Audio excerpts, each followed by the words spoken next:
Halo guys, ketemu lagi di channel YouTube-nya Afwan Ari. Jadi di video kali ini kita akan ngebahas movie nih, bukan drama. Judulnya A Taxi Driver. A Taxi Driver ini merupakan film yang diangkat dari kisah nyata tentang terungkapnya kebenaran yang terjadi di Gwangju, Korea Selatan pada 18-27 Mei tahun 1980 silam sob. Di masa itu, daerah Gwangju dijaga ketat nih oleh para tentara. Tak jarang, tentara-tentara itu menembak masyarakat sipil yang melakukan unjuk rasa terhadap kepemimpinan Choi Kyu-ha. Sayangnya, masyarakat Korea dan dunia setiap harinya disuguhi berita-berita bohong oleh media lokal. Sebab pemerintah memberedel dan menunggangi media setempat serta wartawan asing dilarang meliput di sana sob. Sehingga yang timbul ke permukaan adalah cerita tentang anarkisme mahasiswa dan warga sipil Gwangju yang membantai militer serta kabar bahwa korban atas kejadian itu hanya 9 orang.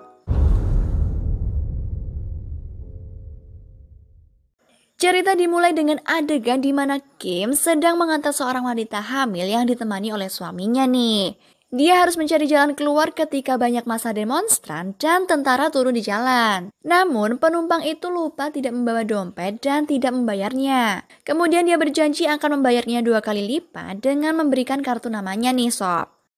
Di lain pihak, ada seorang reporter Jerman bernama Peter yang sedang berada di Jepang datang ke Korea Selatan untuk meliput kondisi saat itu yang sedang memanas sob. Dia mendengar informasi kalau ada sebuah daerah yang sudah dikuasai oleh militer dan tidak bisa dilewati oleh orang luar. Bahkan saluran telepon pun telah diputus. Bukti yang membuat Peter ingin pergi ke Korea Selatan, tepatnya di kota Gwangju adalah karena dia melihat sebuah surat kabar lokal Gwangju nih, di mana ada sebuah halaman kosong yang hampir tidak ada tulisan sama sekali. Dijelaskan bahwa itu terjadi karena sensor oleh pemerintah sob. Sehari sebelum bertemu Peter, Kim kembali ke rumah dan mendapati putri kecil semata wayangnya, Eunjung, memiliki luka di jidatnya sob. Melihat itu, ia marah dan langsung menebak bahwa Sanggu, anak lelaki sahabatnya yang tinggal di samping rumahnya, adalah si pelaku. Dengan kasar ia menggedor pintu rumah sahabatnya itu dan kemudian istri sahabatnya pun keluar dengan raut wajah yang masam. Belum juga amarahnya tersampaikan, Sanggu muncul dengan luka di jidat yang sama dengan Eunjung. Bututnya, ibu Eunjung lah yang memarahi Kim sekaligus menagih uang sewa rumah 100.000 won kepada Kim. Esoknya, Kim mendengar supir taksi lain berbicara tentang klien asing yang telah memesannya untuk perjalanan senilai 100.000 dolar untuk pergi ke kota Gwangju. Mendengar hal itu, Kim langsung pergi dan berpura-pura menjadi supir taksi tersebut. Dia tidak mengetahui apa yang terjadi di Gwangju. Yang ia tahu adalah dia bisa mendapatkan uang 100.000 dolar jika mengantar klien itu. Ternyata klien itu tidak lain adalah Peter sob. Dengan modal bahasa Inggris yang seadanya, petualangan Kim dan Peter pun dimulai nih. Rintangan pertama dari petualangan mereka pun dimulai, yaitu semua jalan masuk ke Gwangju telah ditutup oleh tentara. Namun Kim dan Peter berhasil lewat dengan cara membohongi tentara yang berjaga saat itu sob. Dia mengatakan kalau dia ada urusan bisnis yang penting di sana. Perjalanannya memasuki Gwangju, mereka melihat toko-toko pada ditutup dan banyak spanduk yang bertebaran di sepanjang jalan sob. Ketika merekam, Peter dan Kim tak sengaja berpapasan dengan sekelompok pemuda dan mahasiswa yang ingin ke rumah sakit. Peter memilih ikut bersama mereka, sedangkan Kim mengikuti dari belakang dengan taksinya nih. Disinilah Jae-sik, salah seorang demonstran yang pintar bahasa Inggris dan akan berperan sebagai translator Peter. Di tengah perjalanan, ia memutuskan meninggalkan Peter dan kembali ke Seoul sob. Namun, tak sengaja ia mendapati seorang nenek sedang kepayahan dan meminta tolong diantar ke rumah sakit untuk mengecek keadaan anaknya. Sesampainya di rumah sakit, ia kembali bertemu dengan Peter dan rombongan pemuda tadi. Rupanya tas kamera Peter tertinggal di dalam taksi Kim, sehingga ia dituduh ingin membawa lari barang itu. Sejumlah supir taksi Gwangju pun memakinya. Untungnya nih, Tae-soo mampu melerai pertikaian itu. Akhirnya, Kim kembali melayani Peter dan mengantar kemana ia ingin pergi sob. Cerita berlanjut dengan berbagai macam kerusuhan dan peran para supir taksi mulai diperlihatkan di setiap alur film. Mulai dari taksi yang berperan sebagai mobil ambulan dan penyelamat warga yang terkena tembakan atau dipukuli secara brutal oleh tentara. Selain itu, seluruh warga Guangzhou saling membantu para mahasiswa yang sedang melakukan demonstran. Mereka membagikan makanan kepada siapa saja yang lewat. Kim yang awalnya tidak setuju dengan tindakan mereka yang melakukan demonstrasi melawan pemerintah, mulai tersentuh dengan kebaikan para warga Guangzhou. Dia tidak percaya dengan apa yang dilakukan oleh pemerintah nih. Dia menyaksikan tentara yang tidak segan-segan untuk membunuh dan menganiaya siapapun di sana. Peter yang sedang merekam kejadian itu diburu oleh pihak tentara yang mengetahui kalau dia seorang reporter.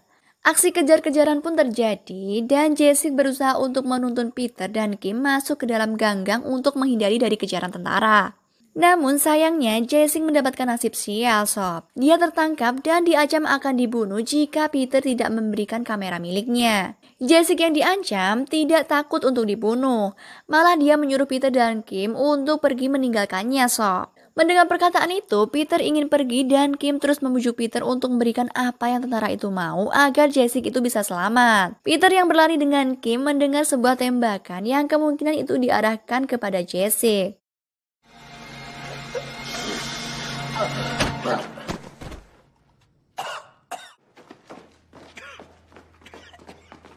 Singkat cerita nih, Kim dan Peter yang selamat dari kejaran kembali ke rumah Tae-soo. Kim yang sudah tidak tahan melihat apa yang terjadi di Guangzhou memutuskan untuk pulang ke Seoul untuk menemui putri sematawayangnya sob.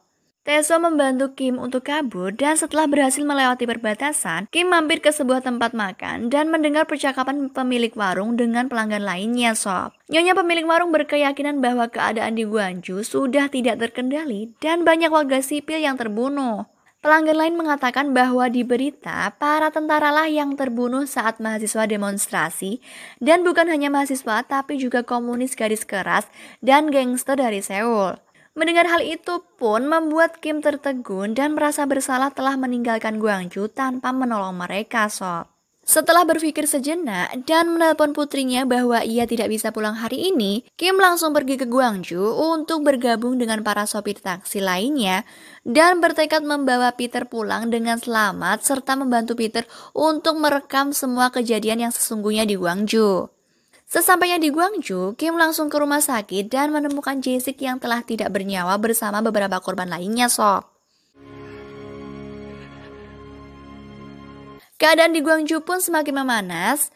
Para tentara tidak segan-segan membunuh siapapun, baik itu para mahasiswa ataupun warga sipil. Setelah merekam beberapa adegan, Kim langsung membawa Peter untuk lekas pergi dari Guangzhou nih.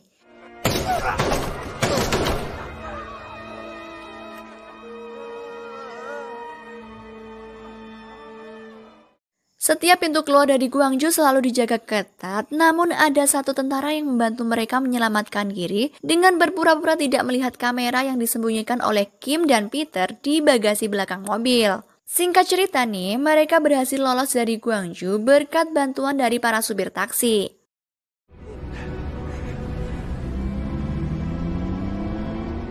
Di parkiran bandara, mereka menyembunyikan semua roll film ke dalam kaleng kue agar tidak terdeteksi oleh pihak keamanan. Peter meminta Tuan Kim untuk menulis nama dan nomor teleponnya agar ketika ia kembali, ia dapat mengganti semua kerugian yang dialami oleh Kim. Setelah berpikir, Kim akhirnya menuliskan namanya, Kim Sabok, yang ternyata adalah sebuah merek rokok. Di akhir cerita, Peter berhasil menyebarkan semua kejadian di Guangzhou ke dunia dan mengubah sejarah Korea Selatan sob. Namun, Peter tak pernah lagi bertemu dengan Kim hingga ajal merengkutnya di tahun 2016. Sebab nama dan nomor telepon yang diberi Kim ternyata palsu. 어디로 모실까요? 광화문 갑시다. 광화문이요. 오케이. Menyadari film ini diangkat dari kejadian nyata, membuat apa yang terjadi tentunya begitu menyayat hati nih sob. Hal yang paling menyentuh adalah perjuangan protagonis dalam meloloskan diri dari kejaran. Pada akhirnya film ini merupakan bagian penting dari sejarah Korea Selatan. Mereka bilang bangsa yang hebat adalah bangsa yang berani mengakui kesalahan dan sejarah mereka. Pesan moral yang ada di film ini adalah, dimanapun kalian berada, walaupun tempat itu merupakan sarang penjahat, pasti ada salah satu orang yang masih mempunyai hati nurani. Dengerin tuh sob.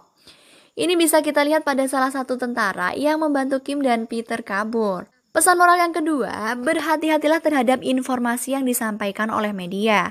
Karena bisa aja ada kebenaran yang disembunyikan atau dibumbui oleh kebohongan, sehingga membuat siapapun yang mendengar menjadi percaya. Wajib ya buat kalian yang mencerna berita hoax ya. Sebenarnya masih banyak pesan positif yang bisa kita dapat dari film ini sob. Kalau kalian punya pendapat, silahkan tambahkan di kolom komentar. See you, bye-bye.